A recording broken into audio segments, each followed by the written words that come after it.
Dogman is just a legend? Keep watching.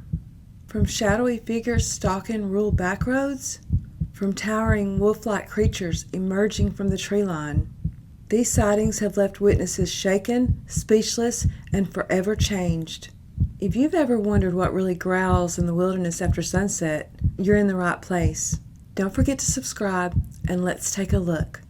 It was August of 1985. I was a country boy. I was never afraid of the dark, so going out and running down a country road at night didn't bother me at all. I left my house, it was probably a little after 9, and it had just gotten dark.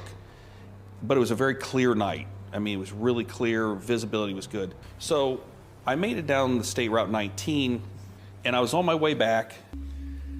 I got this weird feeling. It's this kind of feeling that something's wrong, there's something's watching you, and I didn't see anything. I didn't hear anything, I didn't see anything. As I was about to start running again, in the cornfield, I see the corn start moving. Whatever it was really big, because a lot of corn was moving. A lot of corn was moving. And then all of a sudden it stopped. And I thought, wow, that's strange. And so I said, well, I'm gonna get out of here. So I take off running.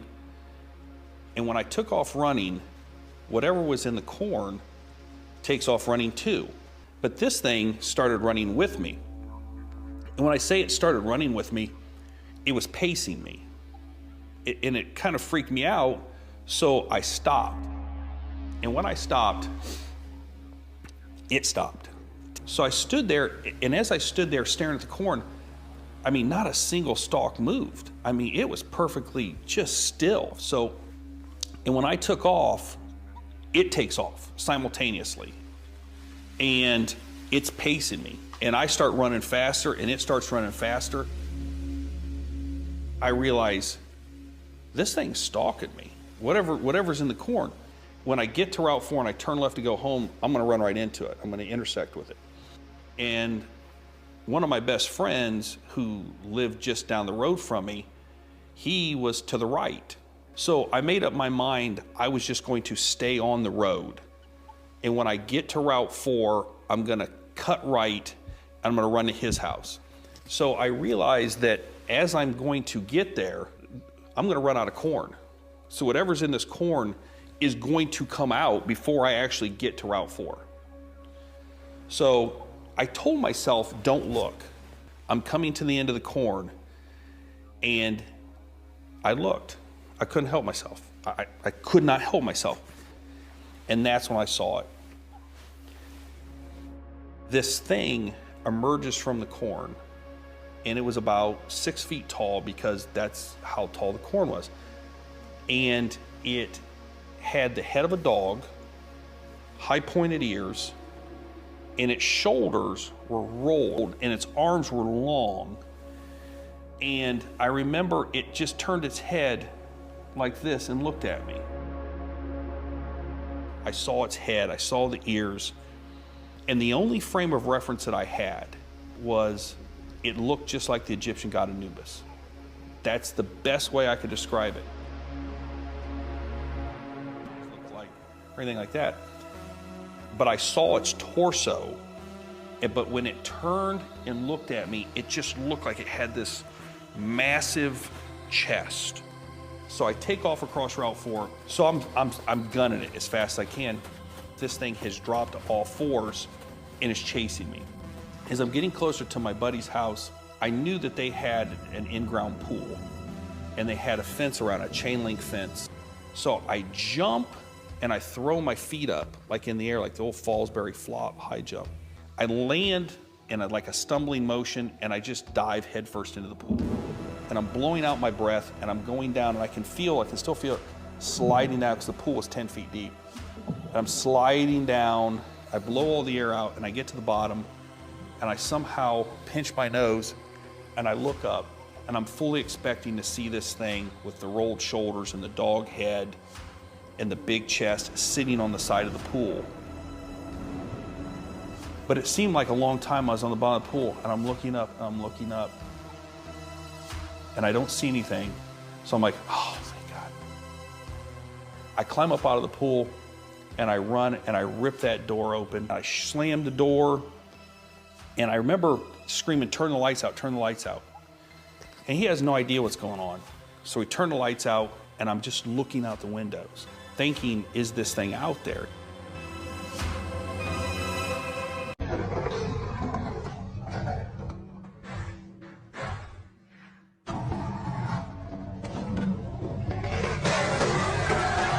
So what can you tell us about the Dogman? What do you want to know? Just, kind of what is it? It's flesh and blood, I know that. Right. More of them than you realize around. A lot of people think that they're mean, which I'm not saying some of them aren't, but they had many opportunities to take me out and hurt me, and they never did. So you've seen one? I've seen several. Check out the hands. We were fortunate, or misfortunate, whatever you want to call it. There's a certain campground not too far from here where they're just prolific down there. And we stumbled upon it. We stuck a camera out one night, a video camera, just to record audio, because we kept hearing the grass man. Dogman.mp3.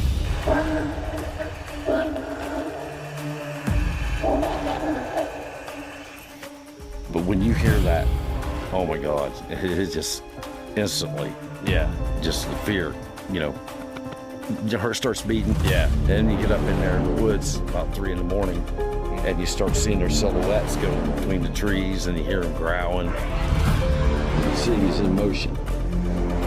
That one is terrifying. It was late December when I took my dog out for a walk, and I opened the door. I immediately got that feeling that something wasn't right. My gut telling me something is wrong. And it's a long, long path, just surrounded by meadows and forest. So it's pretty secluded. I had the urge to just turn around every time and look behind me. And just brush it off as me being paranoid. I think I just walked 20 or 30 minutes. I literally ran back home. And I was watching my favorite TV show. My dog was just sleeping on his basket, snoring in peace. So everything was fine. Everything was quiet. We have 1 or 2 of these small solar lights in our garden. And, suddenly I heard a sound behind me, and my dog was standing. He just jumped from his sleep, and he just stared outside of the window. He just pressed his nose against the glass, and he was staring right out into the darkness, and he just didn't move. And I noticed that he started to raise his fur, and he started to growl, and he started to bark, and it was close to 12 or 11 p.m., so I was not in any mood for any ruckus, and I was like, oh, shut up. You're being stupid. Just lay down. It's a deer. It's nothing. Shut up. But he did not shut up, and I was even more concerned. That was the moment it just crossed my mind. Oh no, there's someone out there, and I am alone inside this house. I looked out of the window, and I saw something moving in the dark. It just moved outside of the radius that the light illuminated. I could see something moving, but I couldn't see what. And I thought, it's huge. That was the first thing I noticed. I couldn't see what it was. I didn't know what it was, but I could see that it was huge. I saw broad shoulders, and I could see the upper torso. What is that? And then it moved entirely into the light. And that thing was out of anything possible. And the only thing I could think at that moment was werewolf. The head just grazed the roof of my terrace. The body resembled human, and took a step towards the glass. That was probably the moment I started to freak out. And that thing stood in front of my terrace door. Just a normal glass door separating me from a thing. And it just looked at me. And I was looking at it. I just got to my knees next to my dog, and I thought, this is it. I'm going to die. And I was just screaming and yelling. But that thing did not even flinch at that. It was just staring at me with its eyes fixated on me. And it lifted his hand, and with one claw, that sound of the claw against the window, and very, very, very big and very sharp, and it just tapped against the window. You know, such a movement is just, that's human. I do not know any animal who would tap against a window with one claw. I had the feeling, you know, when we locked eyes, I just had the feeling that it was like luring me in. I wanted to put my hand against the glass just to get closer, and I was, at the same time, for me it was almost hypnotic. And, you know, it was still tapping as if to tell me, you stupid girl. You know, it almost had something mocking the way it did, and that was so shocking for me. I had the feeling that it was mocking, you know, as it was saying, I am the predator, and you the prey, and you should know your place, and I could get you any time I wanted you. You know, the next thing I see is that it just turned, you know, it just gave me one last look, and he just turned to his side, and it just left the claw on my window, and it walked down the side of the house and dragged the claw along the glass. And it was such a horrible feeling. And it moved slowly out of the light, but just before it completely melted back into the darkness of the night, it just stopped and looked over its shoulder just like a human would. And it gave me one last long stare. I had this feeling that it, you know, was thinking like, I'll come back for you. And then it turned around and just vanished into the darkness. This family learned the hard way that there are creatures lurking in the dark.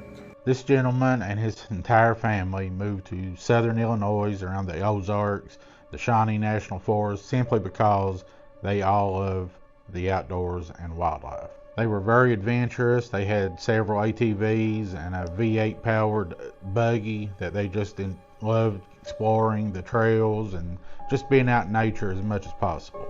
So last September, just before deer season, they set out on a midnight ride. This guy, his 16-year-old son, his dad, and brother set out. He let his 16-year-old son drive that night, and they were just enjoying each other's company and taking in the beautiful scenery. Even though it was at night, it's still beautiful. They were riding down and through around creeks and the back roads, and they decided to stop in the creek for a few moments to let their engine cool off. While they're just sitting there in the creek letting their motor cool down, they begin to hear splashing in the creek they're in. So they turn on the lights, but they don't see anything. Probably around 30 minutes, and then they decided they were going to go home. And so his son, who was driving, pulls up on the trails, which run parallel to the ridge just above the creek. And at one point, where it's nighttime, his dad is beginning to get a little bit cold, and he tells his grandson to slow down a little bit. This gentleman is in the right backside. His dad is on the left side. His son is driving, and his brother is up in the front passenger seat. Just cruising along the trail, this guy said he just happened to kind of look behind him, and he seen a huge dark figure, and he could immediately make out its hazel colored eyes jump over a cattle fence and start pursuing them. Without even really knowing what this creature was, he just began screaming, "Go, go, go," telling his son to speed up. But he said he's typically not a very easy person to scare. He keeps his calm, he stays cool, but he knew in an instant that this thing was something not good at all. Whatever it was, he said, was trying to intercept their vehicle. It was changing position, trying to run along beside of them, and it had no trouble. It was very quick, and he said when it jumped the cattle fence, it had no issues at all. He turned around to look at this creature, and he said they locked eyes, and he will never forget. He said this thing had the face of a sphinx, with almost like a lion's mane. Probably was at least 6 feet high, and probably between 250 and 300 pounds. Covered in hair, but not like fur like you would think a typical animal. He said it was more like human hair, about 6 inches long, and you could even see the skin through it. And he said it was very fit, very muscular, very lean. There wasn't hardly any fat at all on this creature. Menacing looking eyes and face that he had ever seen. He couldn't even really look at it anymore. As they had locked eyes, it took one huge leap or jump trying to grab a hold, but thankfully it missed because their buggy was really, really fast. He said at that point he just couldn't look anymore, but his dad in the back with him did actually keep an eye on this thing. His face was illuminated red from the taillights, and his dad was watching this as they were going on, and at some point it finally stopped, and he said it just kind of stopped and crouched down in the road like a person would. Watched them leave the forest, and he said there was just this very uneasy feeling, like they had come in contact with something that was very ancient or old, something they had no business being in direct contact with at all. They just had this dread feeling, and they knew they had to get home. Even when they got to their yard, they still didn't feel safe, thinking this thing may have followed them, but they got home and ran in the house, and thankfully nothing else happened. They never heard this creature make a noise. It never growled, it never howled, it never made a peep. It just tried to chase down their buggy and try to intercept it. The trail they were on that night, he said, was actually part of the Trail of Tears. And from that point forward, he said they didn't really go riding at night at all. He and his family loved the outdoors, and he said he didn't want that to change. They still do explore and ride, but they don't at night, and they now carry weapons if they do go out. This thing was massive, and he said that he has 5 large dogs, but he knows that this creature could have shredded those dogs if it needed to or wanted to. He wanted to remain anonymous because you are so quick to be ridiculed when you share stories like this, but the reason he wanted me to share it was he said people need to know what's out there. They need to take precautions and make sure they're safe anytime they enter the wilderness. I wasn't for sure what this creature was. It almost sounded like a traditional, what we would think of werewolf, but he said after kind of looking into it, he thinks this was a Dogman.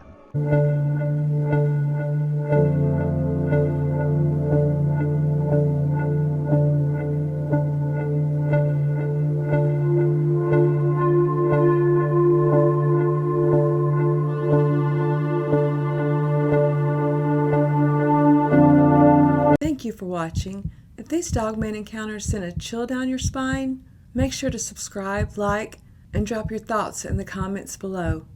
As always, stay safe, stay aware, question everything, and remember, out there in those woods, something might be watching.